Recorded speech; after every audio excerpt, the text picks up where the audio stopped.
Business Today. My name is Odunayo Sawyer.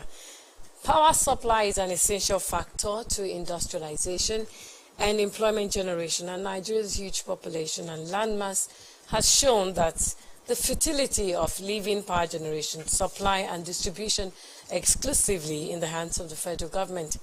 Even after the privatization of the sector, the country is still grappling with epileptic power supply 24 hours a day, 7 days a week. President Muhammadu Buhari has signed 16 constitutional amendment bills into law, and one of these, by virtue of the presidential assent, is expected to bring a change in the energy sector. The bill allows states to generate, transmit, and distribute electricity in areas covered by the national grid. This morning, I would be joined by an energy expert in person of engineer Tunji Light Ariyo to take a look at the Electricity Act recently signed by President Muhammadu Buhari. Thank you once again for joining us on the program. We'll take a short break. Business Today will be back. Don't go away.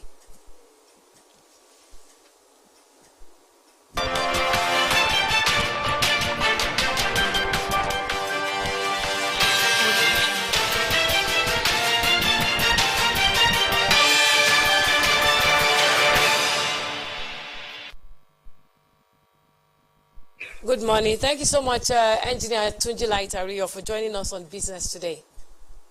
Hello, you didn't get my name. All right, sir. Good morning. Yeah, I am Tunji Light Ariyo Mo. All right. Thank you so much. Thank you so much for joining us on the program Business Today. Yeah. You're welcome. You're welcome. Now, let's begin with the privatization phase of the electricity power sector in Nigeria. How modest have been the gains so far? The privatization carried out by the last successive 3 or 4 administration, you mean?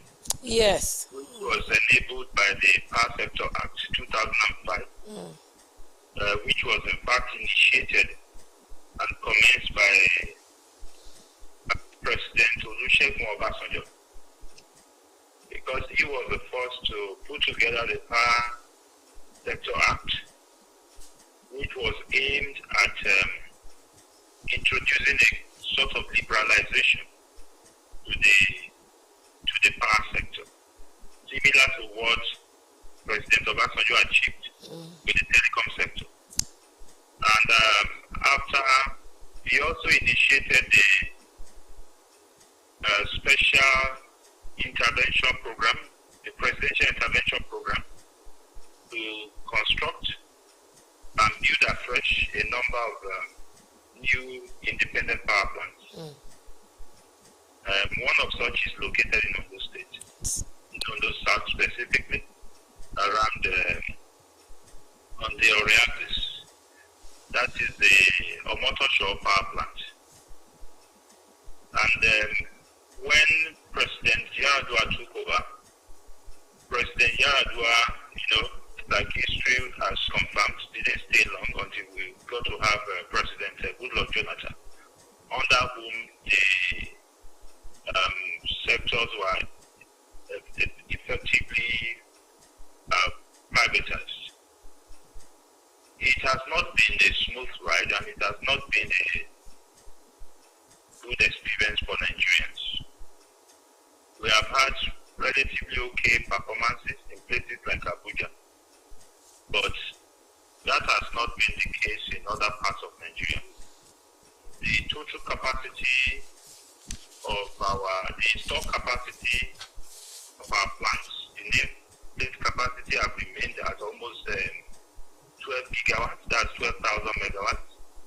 But the actual capacity will, and eventually get to reach the public, have hovered between 3,000 to 4,500 for a population, for a growing and expanding population that is currently estimated at over 210 million people. So if we are to score ourselves, we have done badly. We have not done very well. That is in spite of the series of public interventions by the federal government to pump in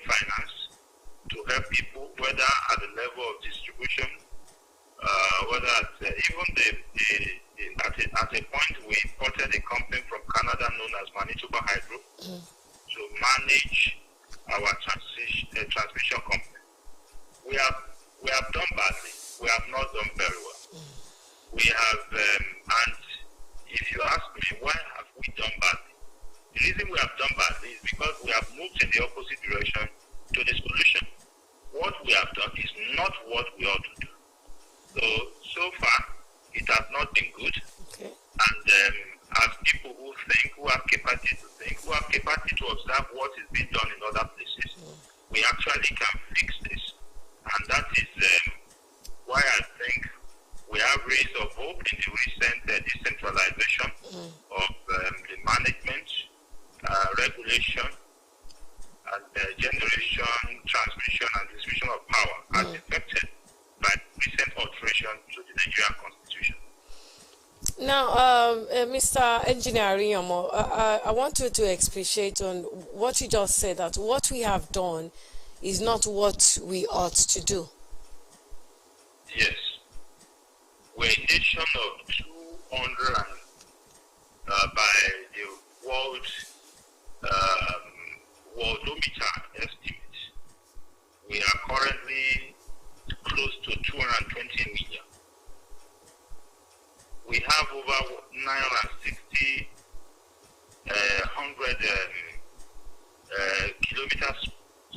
square kilometer space, which means we are relatively a large country. Now, to compound the entire situation, we are relatively inexperienced. We got independence in 1960, so it means we're a young nation. So when you put all of this together, it implies that as far as experimenting with solution is concerned, we should not be found doing that. There's a Yoruba adage that says that the wise learn from the mistake of others. The fool would love to learn by his own mistake.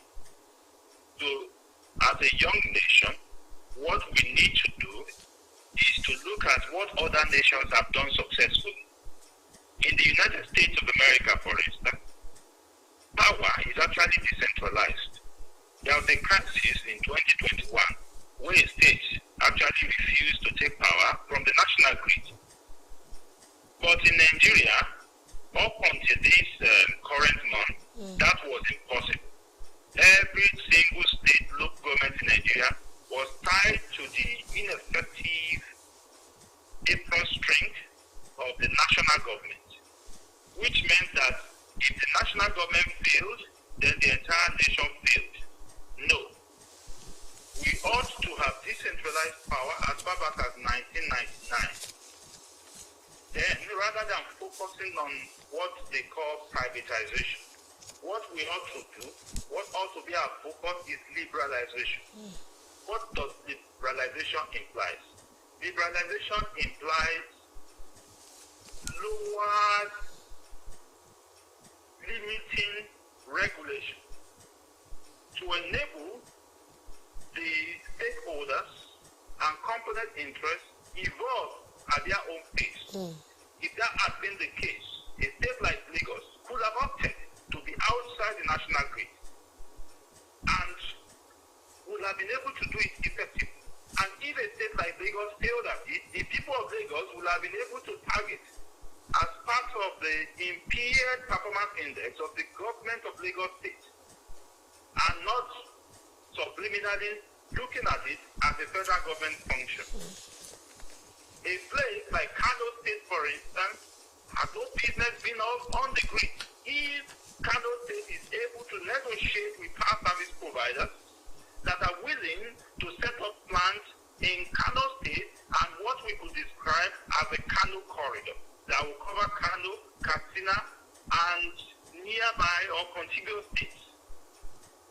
States like Bayelsa, like Delta, adjoining states in the Niger Delta will have been able to come together as a regional power block to generate, transmit, and utilize that energy within that regional block, and then push excess of that energy generated to a national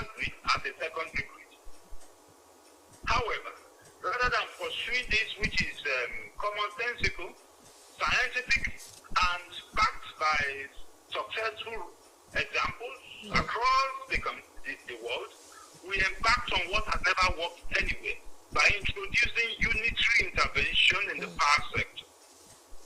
Ondo State, under the current administration, made efforts to break out of that by leveraging a provision in the then Constitution, sections 14 and 15, under Part 2, second schedule of the 1999 set, the Constitution, empowered states of the Federation to generate, transmit, and distribute electricity in areas not covered by the national grid. And at that time, that was what necessitated the power plants that the Ondo Executive Council approved as private sector funded initiatives. Because we were attempting to leverage that provision of the Constitution.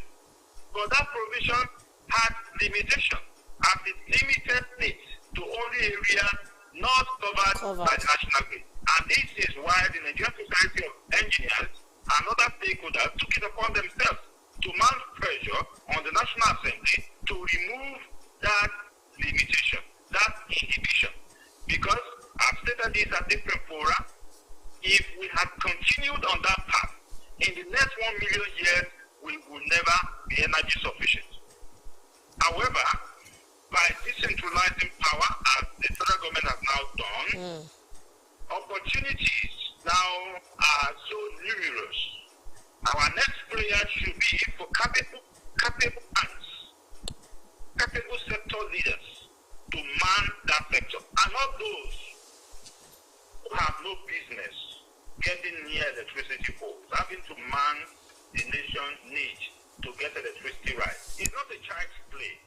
It is only capable hands that can drive it. There is a difference between having a good law. Of course, before now we did not have a good law. We also did not have good leadership, capable leadership in that sector. So that is what people will call in strict balance double jeopardy. However, now we have the opportunity of a good regulation. We now need to have capable hands. Because without capable hands, even good laws are useless. Within the limitation of the previous law, we could have maneuvered if we had capable hands who knew what they were doing. But unfortunately, we have people who probably have other expectations. Look at the beautiful attempt to introduce the Egyptian experience in Nigeria through the Siemens deal. Now, if you look at and study carefully where we pulled Siemens from, that's the experience of Siemens in Egypt. Siemens effectively spent 2 years, 3 months increasing the generation, transmission, and distribution capacity of the Republic of Egypt by 25 gigawatts. That is 25,000 megawatts. And they achieved that from concept notes to financial closure to executing the project to completion and commissioning between 2 years and 3 months. However, when it came to the turn of Nigeria to replicate that, in the first instance, people who have no business, people who have no understanding of what was taking place, but simply because they heard that it had been done in Egypt, they took over the negotiation, completely clueless individuals. And we have been on that negotiation now for over 6 years. And then they started, and you can see the pace at which we are moving, the snail's pace at which we are moving. And now, Engineer Riomo, now with the latest amendment, there is a general consensus that states will be empowered to invest in the sector, as well as put adequate institutions, put adequate structures and systems in place to attract and retain local and foreign investors interested in their domains. Now, how sizable do you see this investment, and how easy do you see it coming for the states, taking a look at the institutional challenges ahead of them, which so many say is enormous? me correct something. Even though the law empowers states to invest, states should not invest in the sector. The latter part of your question reference its capacity to attract investment. That is exactly what should be done. So you are correct in the latter part of your question. You have correctly introduced the way forward. What states of the Federation should do is to aggressively attract investment into the sector. States of the Federation may also want to consider the opportunity of having a buffer electricity fund, because the sector is young, like I have earlier stated. And then number two, because states are just coming in, investors will consider electricity in Nigeria as a high-risk venture. If, however, states are able to have dedicated pool of funds, not for the purpose of investment, no, but for the purpose of providing, when required or if needed, instruments like partial guarantee that can mitigate the risk of potential investors in the sector. Outside these, states must also immediately come up with their own localized regulations. Regulation particularly on investment protection, because of the rapidly changing political activities in states. Of course, it is also happening at the national level, but it's more prominent at the state level, where a governor leaves and that governor takes over, and he does not want to have anything to do with all the activities of the immediate past government. States of the Federation must come up with laws. And we have an example. Manitoba Hydro operates in the district of Manitoba in Canada, but it operates as a crown company. Now, the people, no government in Manitoba can dissolve the Manitoba Hydro, which is a company, without recourse to referendum by the people of Manitoba. In essence, while drafting their own law, they envisage that there is the possibility that one government may come in that may not like what has been done and might intentionally want to frustrate it. In order to mitigate that risk, they introduce that legal provision to ensure that as far as that business is concerned, it will be adequately protected even by their own law at the state level. So my admonition to all states of the Federation, when you want to get this right first with your regulation. Let your regulation be altruistic. Look at what we did with Ondo State. The governor of Ondo State approved that we set up the Ondo State Power Company. However, while drafting all the papers, I insisted that the lawyers must introduce clauses that if you are outside government today, for any reason, the share you hold in trust for the people of Ondo back to Ondo government. So, when we left government, we did not need to sign any documents because the paper we filed, the approval we obtained from Mr. Governor, and the paper we filed with the Corporate Affairs Commission already contained that acoustic protection. So there was no way any one of us would be dragging shareholding with Ondo State government. So other states of the Federation could learn from that. Ensure that, one, the legislation protects all the investment. Then number two, create buffer funds. Not for the purpose of you investing in that sector. Don't invest in the sector. Don't buy things in the sector. No. Those are cake approach, because whatever you buy will not have commercial components. And it is commerce that drives businesses. And it is businesses that can drive the sector. Because people coming to the sector as investors know that they will make money. So that forms the basis. That forms the incentive. That incentive is what makes them to get the needed polls, to get the needed cabling system, to get the needed equipment, depending on the varieties of what is being done. So you need to get your legislation right. You need to get the buffer fund in place solely as prescribed, buffer fund. So that when you have your new investors coming in, you can always tell them, by the way, we have capacity to give you partial guarantee. And if it is, of course, if they have taken directly from government will have to pay. But if it is for the people, you can offer partial guarantee to serve as a moderating influence, mitigating the risk that the investors coming in will face. However, after a while, there will no longer be need for such buffer fund because the market will gradually mature. So if you were to compare what the federal government has now done, it's like you bring a young boy and ask that boy to be sweeping the Akure Stadium.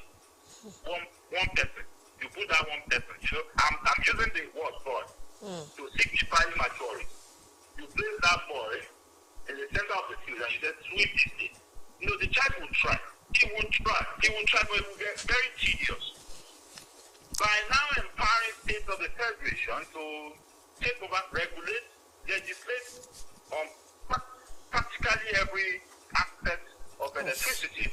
What you have now done is that instead of one boy, you have now placed 37 boys in that same football field. And you are asking 37 boys, please, sweep this, please.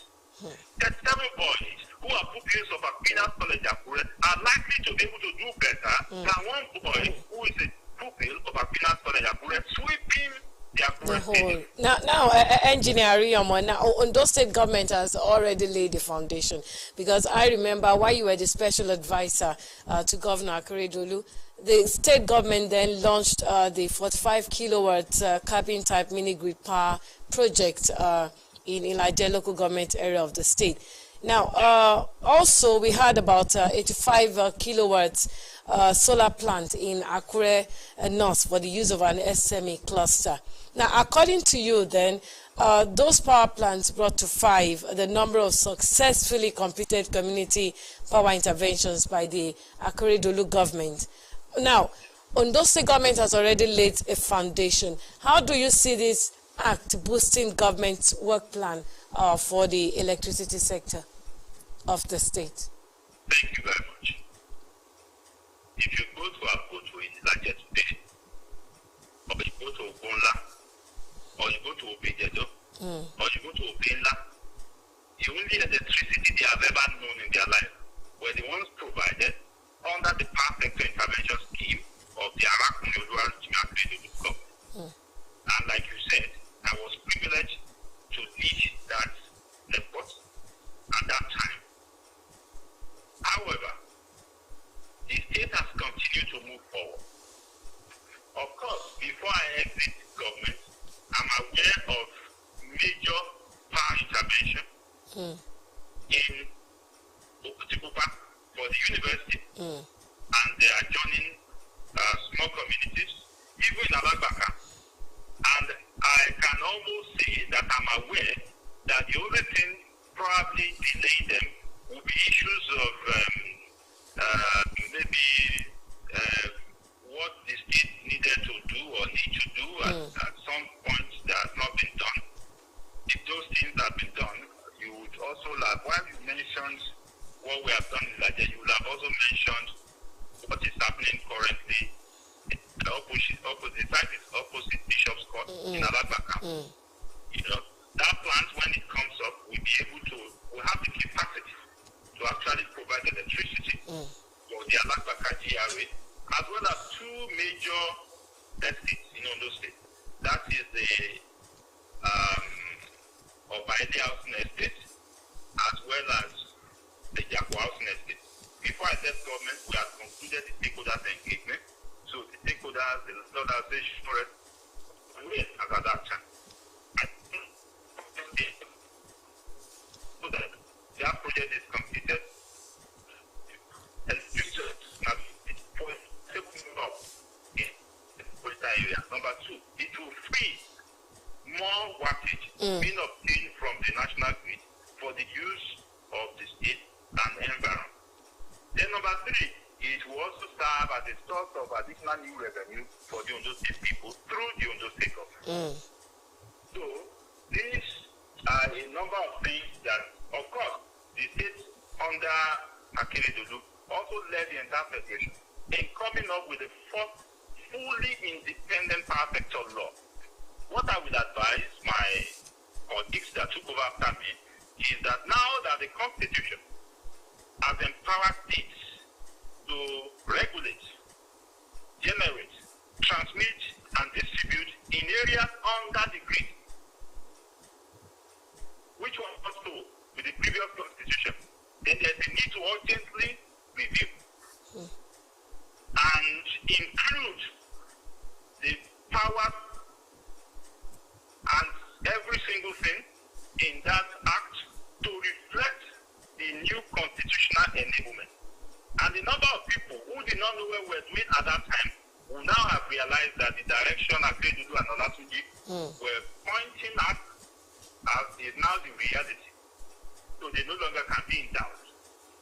Because what we did at the time, as we were actively working at the state level, I was also working with my colleagues and professional seniors at the national level to bring about that change that we are now all noticing. So we are the first state, and we must commend Governor Akeredolu for that.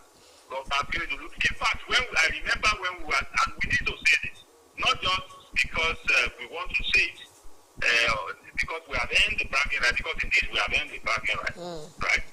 But we need to say it to inspire younger people and other leaders to know that the limitation upon you is only as far as you allow it.